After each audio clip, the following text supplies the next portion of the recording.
Welcome to the Paul Street Journal. Today we will discuss Antiqua et Nova, and I'm here with my co-host Freddy. Freddy, who wrote this and what is it about?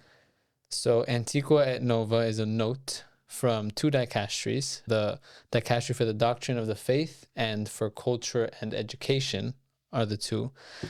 And it is about the relationship between artificial intelligence and human intelligence. And it was presented to Pope Francis, and he ordered it to be published earlier this year in January. So this was on January 28th, 2025. That's right. Right. The document essentially tells us how to, first of all, think about intelligence in general.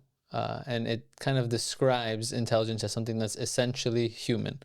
It gives a philosophy and theology of intelligence in the Catholic tradition. So it distinguishes intelligence, human intelligence, from what we're calling today artificial intelligence.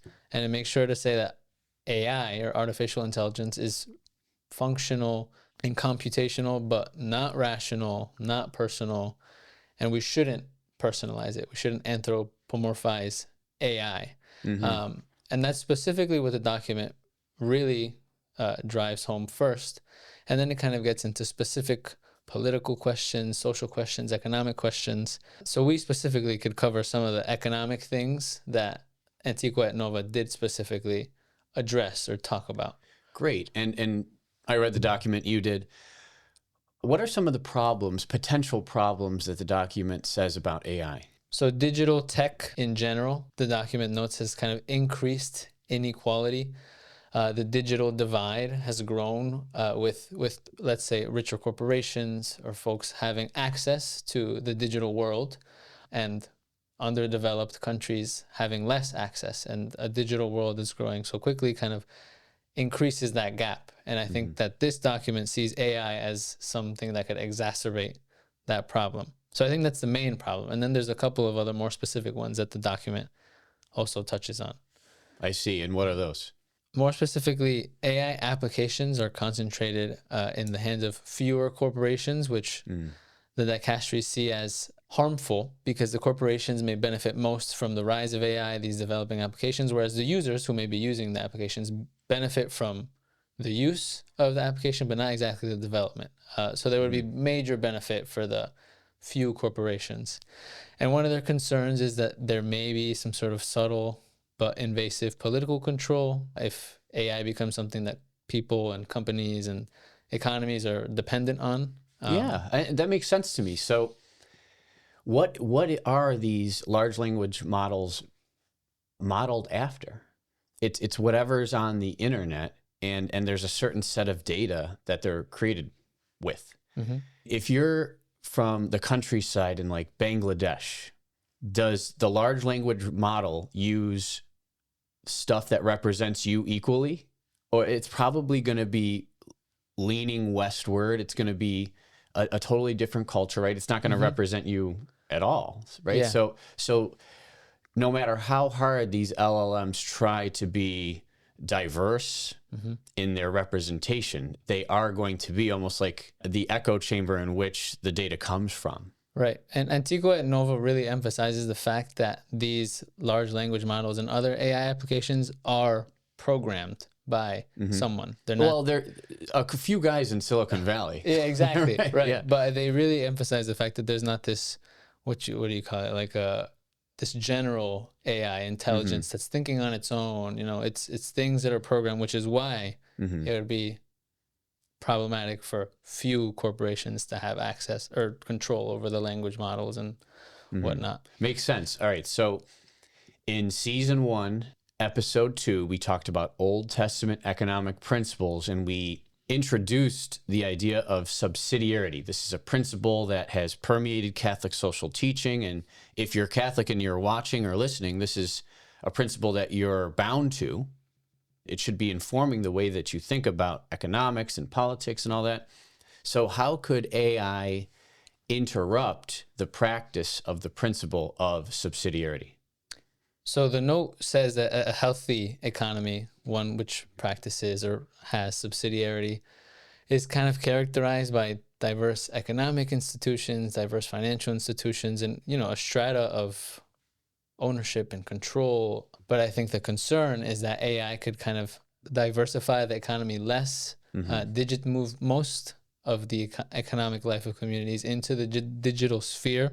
And the note says that that could be homogenizing, impersonalizing for the economy. And they're afraid of a culture of procedure that a digital economy might have over one of relationship and dialogue, that one of subsidiarity would have. Yeah, in previous episodes and throughout the compendium on the social teaching of the church, we talk about the dignity of work and how work is an essential component of what it means to live a fulfilling life, right? So I think about Joseph, the stepfather of Jesus, right? And how his labor was a component of who he was, and how Jesus himself like took on part of that. And I think about my own labor and how I always try to make sure that it's not the fullness of my identity, but it is a component of living a good life. So if AI is replacing much of human labor, there's going to be perhaps a little bit of an identity crisis and also a dignity crisis.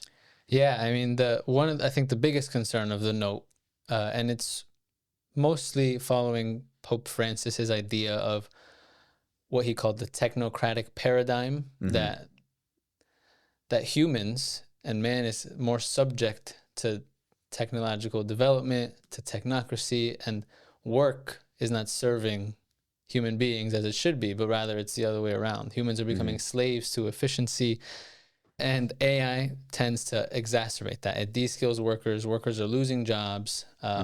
Perhaps the jobs that they do keep are less integrated and involved with the work that they're doing. So that kind of technocratic paradigm and culture risks, again, benefiting the few corporations or the few people who do benefit from AI while impoverishing the masses, essentially. One specific example of humans kind of being subject to efficiency that the document gives is that AI could be used to determine who should receive treatment, medical treatment, based on economic measures and efficiency. And the document calls it a particularly problematic instance of this technocratic paradigm that must be rejected.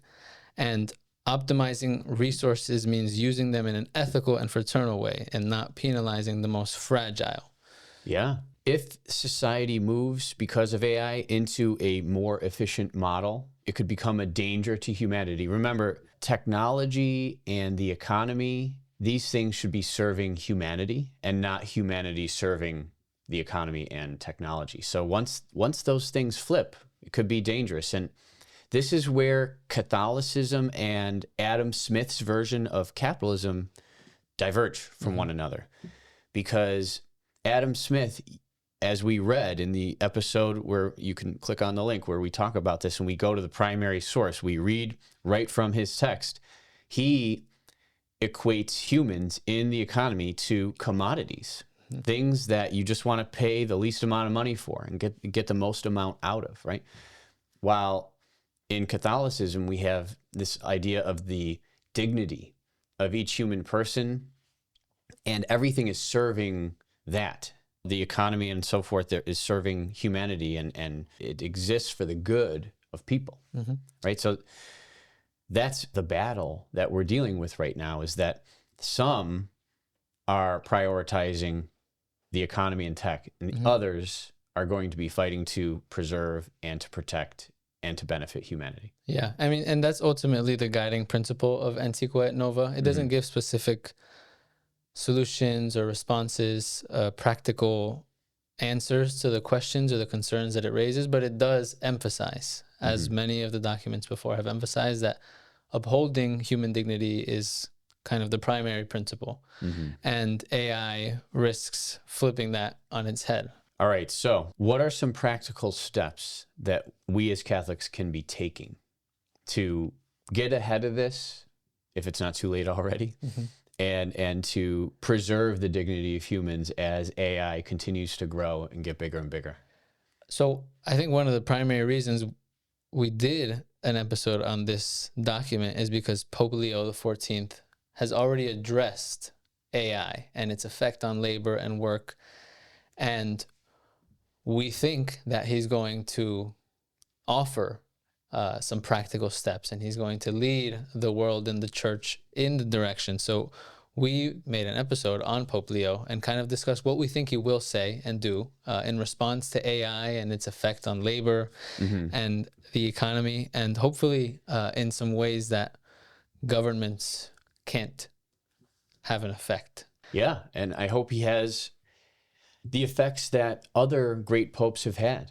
We talked in the past about multiple popes who gave Catholic social teaching advice for their time and their place and had tremendous impact on the world, on the economy. So hopefully Pope Leo XIV has that kind of effect. I'd like to give a practical example of what can be done to get ahead of this. So one idea is an automation tax. And if you take a look at the chart here on the screen that Joe put up, we're seeing a major decline in birth rates, and especially in developed countries, there's the Social Security system where there are a certain number of people paying in, and then there are a certain number of recipients. So I think in 1945 or so, for every one recipient of Social Security, I think there were about 40 people paying in. And the ratio has gotten worse and worse over time to the point where now we're somewhere between 2 and 3 people working, paying for Social Security for every retiree. So those numbers are no good. And it's going to get worse as the population declines. To make things even worse than that, we see that people are living much longer. So take a look at the number of baby boomers in each category of age here. Those are going to get bigger and bigger. So what we have here is this really tough situation for funding Social Security in the future. And to make things even worse than that, we have a whole bunch of jobs that may be lost due to artificial intelligence automating jobs that used to exist. So what's a possible solution? Well, it would be something along the lines of like an AI labor replacement tax. So we identify those jobs that exist today, like starting now in 2025. We take note of the jobs that are lost due to AI development. And then those automated tasks are taxed at a different rate than they normally would be.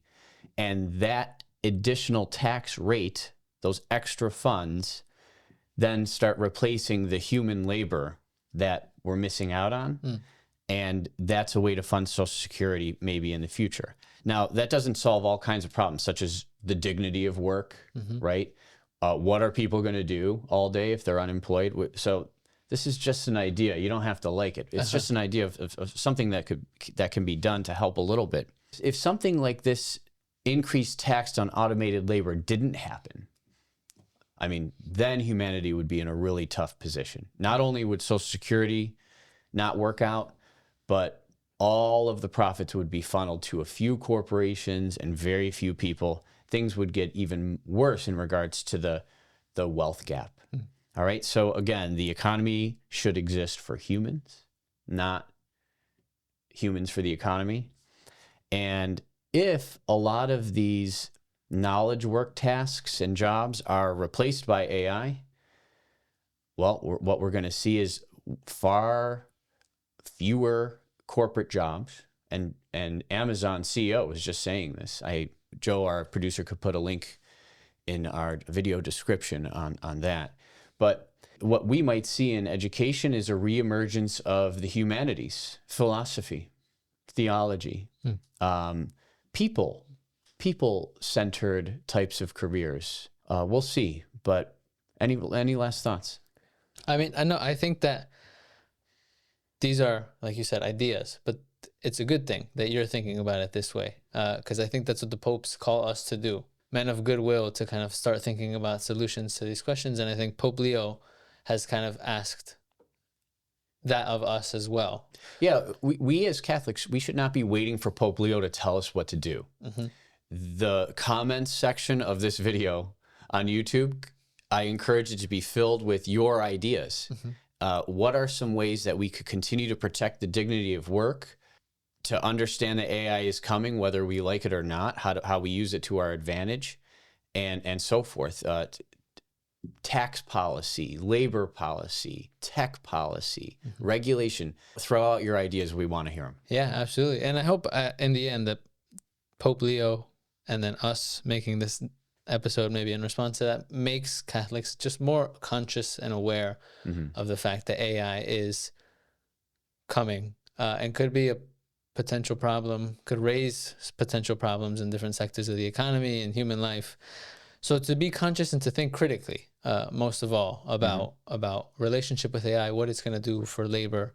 But yeah, I mean, I think that that's all that the document has to offer.